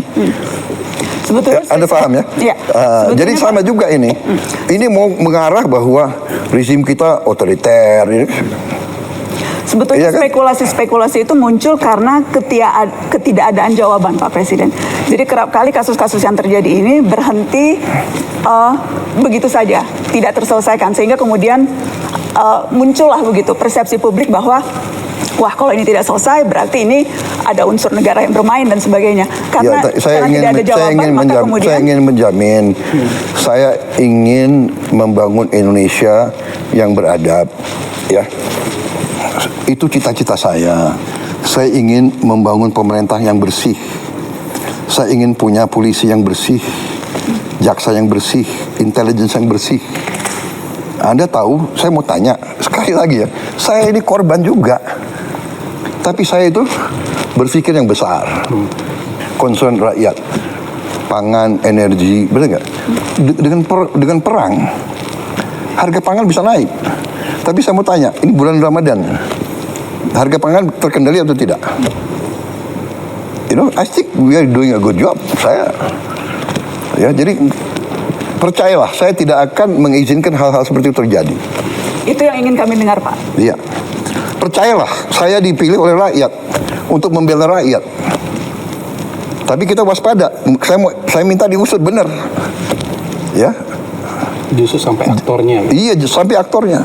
Saya rasa pernyataan Pak Presiden sudah boleh soal yang itu ya. Dan berarti Bapak tadi bicara secara tegas tidak boleh ada warga yang diintimidasi, yang diteror karena mengkritik pemerintah. Tidak boleh. Jaminan langsung dari Presiden Republik Indonesia. Kalau wewenang ada, itu saya lakukan. Iya. Bapak, apakah memberikan tenggat waktu ke Kapolri Pak untuk pengusutan kasus ini? Ya, saya ini orang realistis dan saya orang yang adil. Dari segi kapasitas, kita biarkanlah mereka bekerja, ya. Tapi tidak hanya Polri, banyak lembaga lain juga harus bekerja. Ya. Lembaga lain penegak hukum juga yang Iya, di luar penegak kepolisian. hukum, ya kan? Apakah Bapak terbuka dengan ide membentuk tim independen untuk membackup ini, Pak? Kita bisa pertimbangkan. Asal independen ya.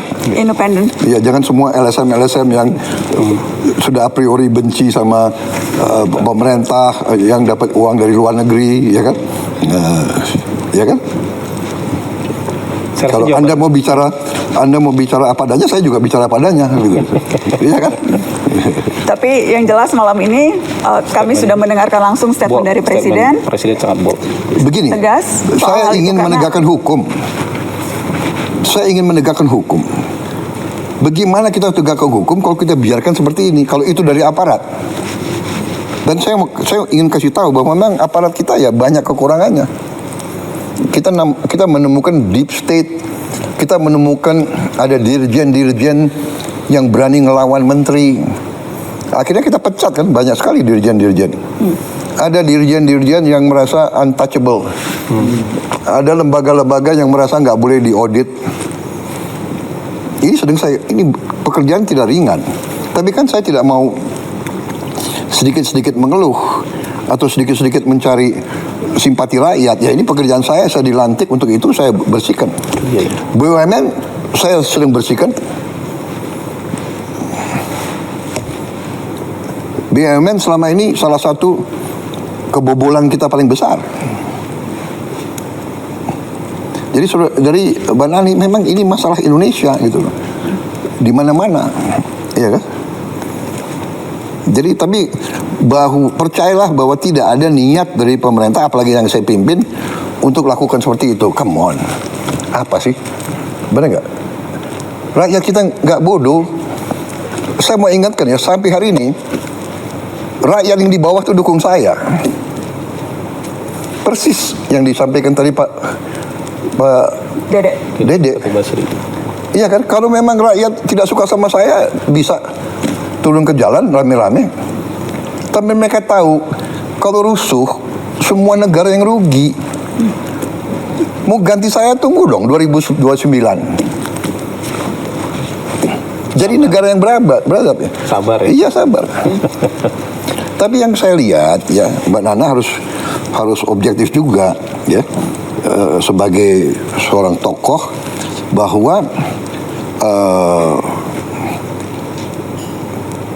destabilisasi, disinformasi itu bagian dari bernegara. Jadi ada negara-negara tertentu yang punya keahlian di situ, regime change, color revolution, come on. Masa Anda nggak pernah baca, nggak pernah lihat, ya kan? Asia Tengah. Apakah Bapak membaca kritikan-kritikan yang dilontarkan baik oleh pengamat yang Bapak sebut tidak patriotik seperti tadi pertanyaan Mbak Eno, atau dari orang-orang yang memang selama ini kritis terhadap pemerintah, itu semuanya bermuara pada keinginan untuk regime change, Pak Presiden? Tidak semuanya, saya tidak pernah katakan semuanya. Sebagian Tapi besar. ada, jelas ada. Ya kan, jadi begini. Bagaimana Bapak membedakan itu, Pak? Mana yang menurut Bapak memang ini sudah keluar jalurnya, sudah saya ingat begini. istilah Bapak makar waktu dulu bulan Agustus ada demo, dan mana yang memang ya ini sesuatu yang Ya kan, yang wajar. Jelas waktu Agustus ya jelas makar, dia mau bakar gedung DPR, Kantor gubernur. kantor gubernur. Institusi pemerintahan mau dibakar, dia semakar, bikin kerusuhan, bawa bom molotov, ya kan? Tidak ada LSM yang ribut soal bom molotov.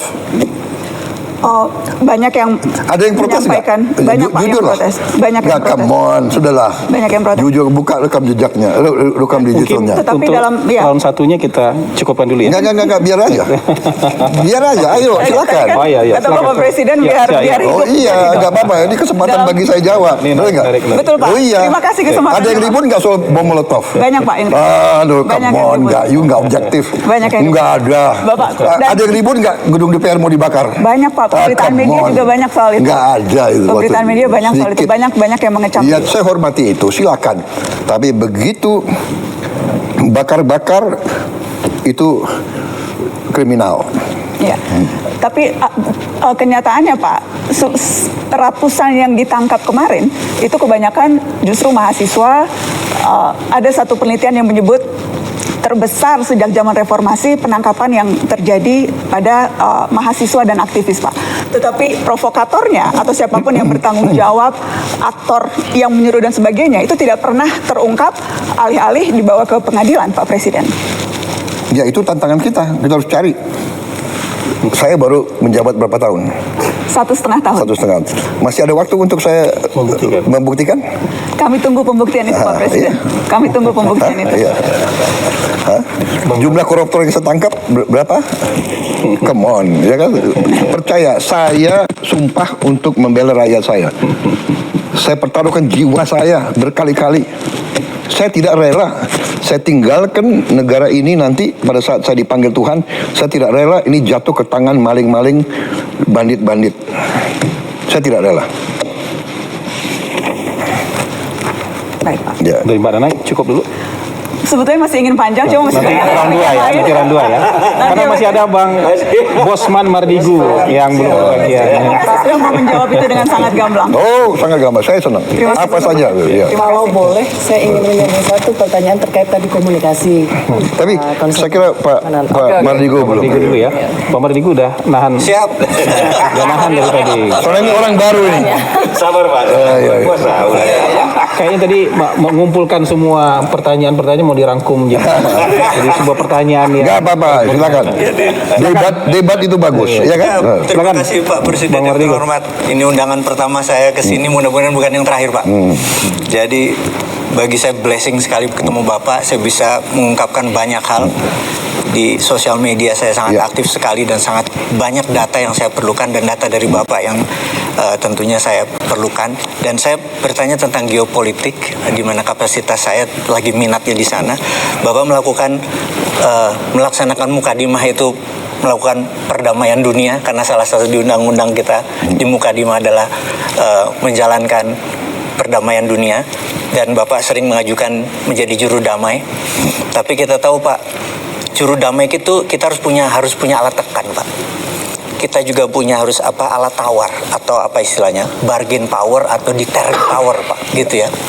Nah, sewaktu Bapak join BOP, alat tekan kita apa Pak? Alat tawar kita apa Pak? Karena waktu itu belum perang, Israel dan Amerika belum perang. Sekarang sudah perang Pak. Nah, yang saya tetap fokus, selama Bapak punya alat tawar, kita bisa menjadikan tools itu sebagai penekan untuk perdamaian. Tapi kalau tidak ada Pak, apakah Bapak masih akan terus bertahan di BOP karena udah jadi Board of War, atau bagaimana Pak? Baik, terima kasih. Jadi saya jelaskan ya. Saya jelaskan dalam konteks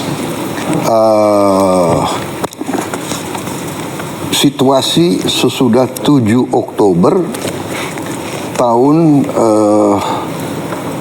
2023. 7 Oktober 2023. Terjadi serangan oleh Hamas Ya. Oh, di alam yang dan pembalasan dari Israel yang luar biasa. Betul. Bisa dikatakan gila-gilaan ya. 7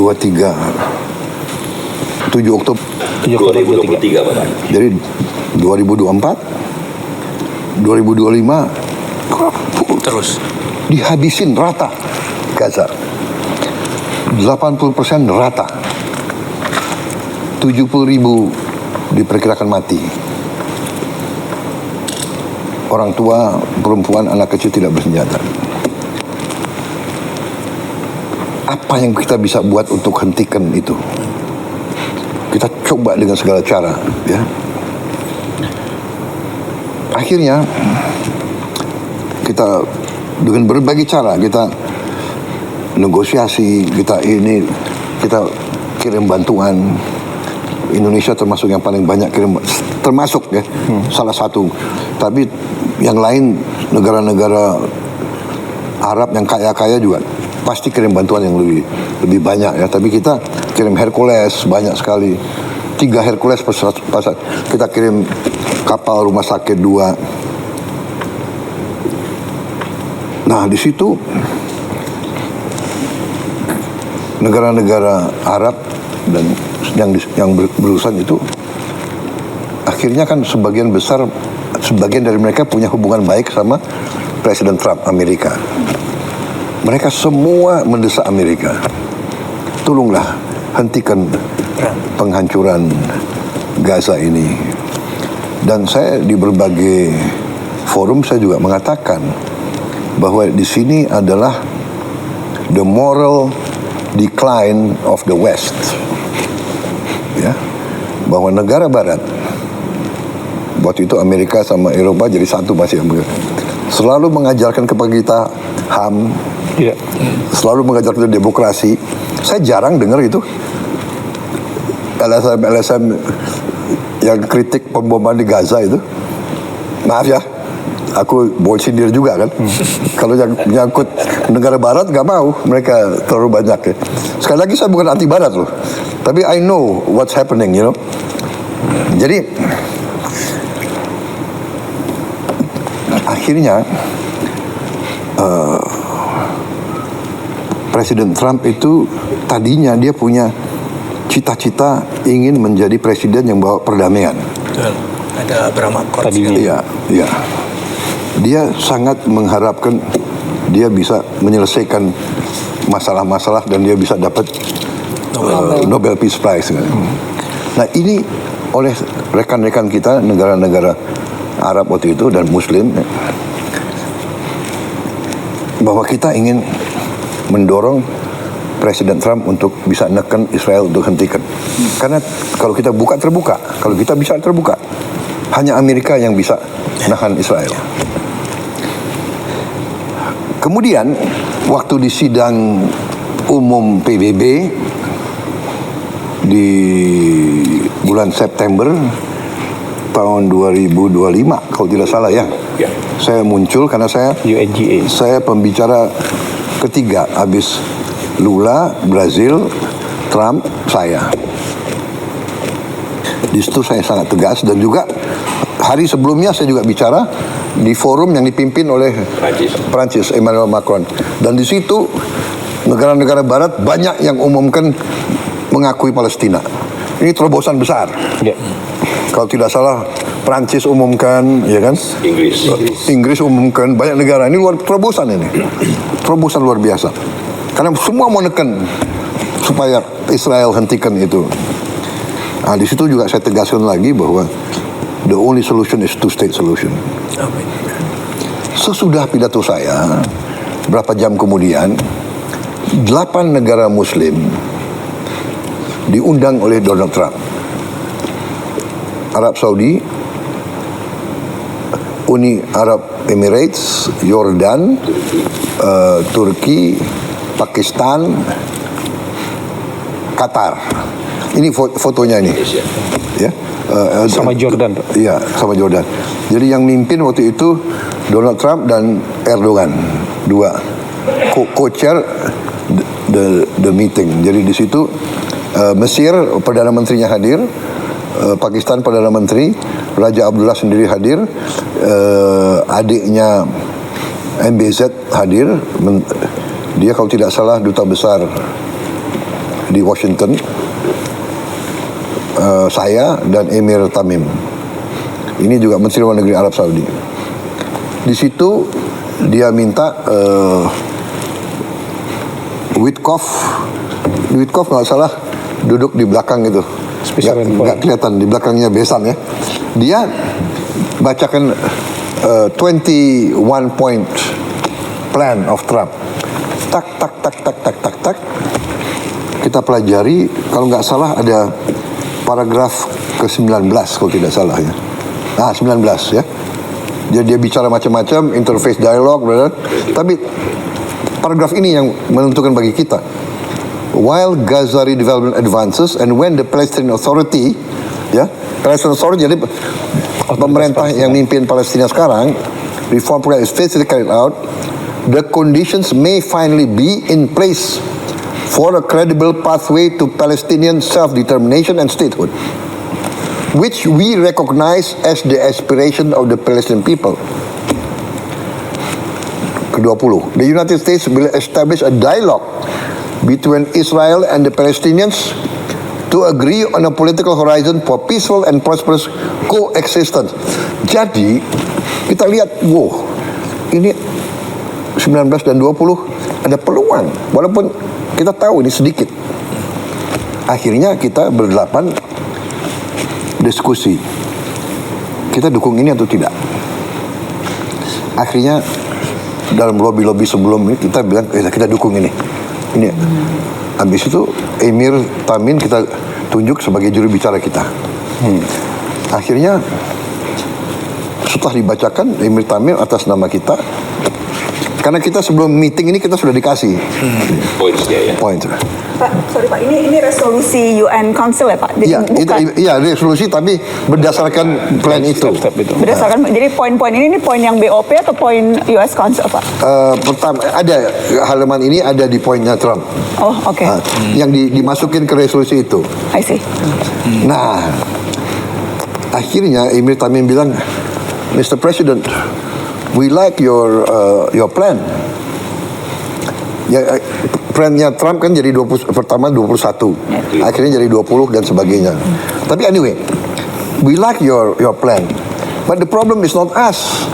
The problem is Prime Minister Netanyahu of Israel. Nah, di situ Trump bilang, dia bilang begini, dia lihat ke kita, Emir Tamim kan di sebelah saya, dia let me take care of Prime Minister Netanyahu. Dia Trump, let me take care of Prime Minister. I will convince him. Jadi dia kasih jaminan ke kita, dia yang akan menggait Perdana Menteri Netanyahu. Dan benar, ini kalau nggak salah pertemuannya hari Rabu atau Kamis, Perdana Menteri Israel datang hari Senin dan akhirnya dipanggil ke White House dan akhirnya dia juga terima masalah ini. Dalam perjalanan terjadilah gencatan senjata. Ya. Terjadilah gencatan senjata pertama kali. Akhirnya berkuranglah penderitaannya rakyat Gaza. Yang tadinya ribuan mati, akhirnya total dalam 1 tahun gencatan senjata, ya ada pelanggaran, ada mati 600 sampai 700 orang. Yang darinya ribuan tiap minggu. Kemudian buka Rafah, ribuan truk masuk bantuan. Ya sekarang ada 4.200 truk tiap minggu. Kalau tiap truk itu 10 ton, 20 ton ya. Pokoknya sekarang diperkirakan semua rakyat Palestina dapat makan. Bisa diselamatkan. Ini fokus. Tiba-tiba ada konsep Board of Peace, ya kan? Jadi, nah, Board of Peace ternyata rencana itu yang tidak ada Board of Peace itu dimasukin ke Dewan Keamanan. Resolusi 2803 yang tidak diveto oleh siapapun. Berarti Rusia dan Cina ikut mendukung, walaupun tidak eksplisit. Dia abstain, tapi dia mengizinkan resolusi ini. Nah, itu syarat kita. Jadi syarat saya dari awal, saya akan ikut dalam proses perdamaian. Indonesia siap menyumbang pasukan perdamaian asal disetujui oleh PBB. Akhirnya Board of Peace disetujui oleh PBB. Nah, kita tanya lagi 7 negara Muslim lainnya, bagaimana? Akhirnya kita ambil kesimpulan begini. Kalau kita di dalam, mungkin kita bisa pengaruhi dan membantu rakyat Palestina. Kita tahu tidak gampang. If we are inside, maybe we can help. Dukung rakyat Palestina. Kalau di luar, pasti nggak bisa. We cannot do. Jadi akhirnya kita putuskan kita masuk. Oke. Kemudian itu statusnya dan saya. Ya, jadi saya setuju benar sama yang dikatakan Pak Mardigu. We must have leverage. Kita harus ada posisi tawar. Kita harus saya tidak tahu kenapa Indonesia diajak. Kita agak jauh. Tapi mungkin karena kita dianggap salah satu negara Muslim yang besar. Ya, Turki besar, Pakistan besar. Walaupun kita jauh dari situ, kita diajak. Jadi ya saya menjalankan perjuangan bangsa Indonesia dari dulu. Kita selalu membela kemerdekaan Palestina. Dan itu mereka tahu. Dan saya selalu katakan dalam pembicaraan saya dengan tokoh-tokoh Barat, kita akan ikut. Dan kita siap kirim pasukan perdamaian asal saya bilang semua pihak setuju keterlibatan Indonesia. Pertama, tokoh-tokoh Palestina. Kedua, semua negara yang terlibat. Mesir, Yordan. Saya katakan tidak hanya Mesir, Yordan, dan bagi saya bilang Mesir, Yordan, saya juga minta didukung oleh Arab Saudi, Qatar, UAE. Itu mitra-mitra kita kan yang baik. Dan saya juga mengatakan de facto Hamas harus menerima kita. Itu saya sampaikan. Karena we want to be a peacekeeping force. Kemudian oleh mereka, kita yang ikut di Board of Peace itu dikasih kelonggaran. Namanya keterlibatan tiap negara diberi kesempatan sesuai dengan national caveats. Jadi keberatan-keberatan nasional boleh dihormati. Jadi kalau Board of Peace punya banyak kegiatan, negara X, kami mau ikut yang ini, kami nggak mau ikut yang ini, itu boleh. Ikut serta dalam pasukan perdamaian juga begitu. National caveats. Kita tegas, kita tidak mau terlibat dalam aksi militer terhadap Hamas. Satu. Kedua, kita tidak mau terlibat dalam mengambil senjata di weaponization dari Hamas. Kita tidak mau ikut. Yang kita mau adalah menjaga rakyat sipil dari serangan manapun. Itu komitmen kita. Setelah terjadi perang begini, kita konsultasi, tapi de facto-nya adalah everything on hold. Ya, saya sudah umumkan, Menteri Luar Negeri sudah umumkan bahwa sekarang kita tangguhkan, on hold. Kita tangguhkan semua sampai penjelasan lebih jelas. Ya, kalau memang tidak ada suasana damai, bagaimana kita terlibat? Ya, itu pertama. Tapi sekali lagi kita harus hitung benar apa yang bisa kita buat bantu rakyat Palestina. Karena kita memang sangat diharapkan. Rakyat Indonesia, bangsa Indonesia sangat diharapkan oleh orang Palestina. Bantuan kita, makanan kita, bantuan dari Basnas kita luar biasa, besar sekali. Kita siapkan Hercules, tapi barang-barangnya kan dari Basnas, dari rakyat Indonesia, itu besar sekali pengaruhnya. Jadi situasi itu, Pak Mardigu. Jadi kita lihat, tapi ya akhirnya sekarang kita harus bertindak dengan sangat hati-hati. Jadi di hold dulu Pak ya? Oh jelas, saya umumkan udah dari minggu lalu. Jadi hold pasukan perdamaian atau bantuan ya Pak? Karena kan pembicaraan kayaknya ya Pak. Makan kan tetap diperlukan Pak. Iya. Kalau enggak kelaparan lagi kan ya. Kalau bantuan Yang kita hold adalah pasukannya. Pasukannya. Tapi bantuan pangan, rekonstruksi kan. Ya saya kira itu jalan terus. Harus jalan ya. Oke. Ketika Bapak bilang akan ada indikator yang Bapak gunakan untuk memutuskan apakah masih bermanfaat atau tidak posisi kita di dalam BOP, Pak. Iya. Apakah perang yang dimulai oleh Israel dan Amerika ini tidak bisa jadi indikator untuk kemudian memutuskan ya memang Board of Peace tidak lagi sesuai namanya karena bahkan justru memulai peperangan. Apakah itu indikator yang tidak cukup kuat untuk membuat Bapak memilih Iya, keluar? itu salah satu indikator yang sangat kuat. Tapi sekali lagi kan kita masih sinkronisasi dengan beberapa mitra-mitra kita di situ. Kita akan nanti tanya pendapat Mesir, Yordan, Turki dan sebagainya. Ya. Ya, kalau saya boleh usul Pak, ini kan penting sekali karena kan semua orang juga bertanya soal ini. It will be unwise kalau kita directly relate masalah bantuan rekonstruksi Palestina dengan dinamika terbaru karena di BOP kan urusan rekonstruksi Gaza dan kita berpartner dengan begitu banyak negara yang lain termasuk yang juga mendapat masalah tanpa sengaja walaupun tidak mau terlibat perang seperti Qatar, Uni Arab. Jadi mereka kan juga harus kita dengar. Karena kita bersahabat kepada semua. Baik, kita break sebentar bisa? Baik.